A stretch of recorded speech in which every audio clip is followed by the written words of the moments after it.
हाय, मी अवनी. आज मी सुंदर aari work neck design करणार आहे. चला तर मग सुरुवात करूया. या डिझाईनसाठी golden beads, cut pipe, stone chain, sugar beads, silk thread, kundan stone आणि जरी थ्रेड लागेल. सुरुवातीला नेकलाइनच्या कडेने 3 वेळा चेन स्टिच घालून घेतली. बॉर्डर केल्यामुळे ब्लाउजला सुंदर फिनिशिंग येते. त्यानंतर शुगर बीट्सची एक लाईन घातली. शुगर बीट्सची घातल्यानंतर स्टोन चेन आधी मी चिटकून घेतली आहे. स्टोन चेन चिटकवल्यानंतर त्याला टाके घातले आहेत. टाके का घालायचे? कारण ते वर्क केलेले ब्लाउज जर पाण्यात घातले तर स्टोन चेन निघू नये म्हणून स्टोन चेनला स्टिच करून घेतले.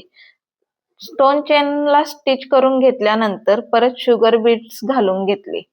शुगर बीट्सच्या खाली गोल्डन बीट्सची लाईन तयार केली. प्रत्येक बीट्स एक समान अंतरावर लावल्यामुळे प्रोफेशनल फिनिशिंग येते. अशा छोट्या छोट्या गोष्टी लक्षात ठेवल्यामुळे फिनिशिंग पण ब्लाउजची खूप सुंदर होते. त्यानंतर हाफ सर्कल ड्रॉ करून त्यामध्ये कुंदन स्टोन चिटकवून सिल्क थ्रेडने फ्रेंच नॉट घालून हाफ सर्कल भरणे. नंतर अशा प्रकारे कट पाईप आणि गोल्डन बीड्स हाफ सर्कल भरणे. यामुळे नेकलाईन भरगच्च दिसते. अशा प्रकारे आपली सुंदर नेक डिझाईन कंप्लीट होते. तुम्हाला ही डिझाईन कशी वाटली ते कमेंटमध्ये नक्की सांगा.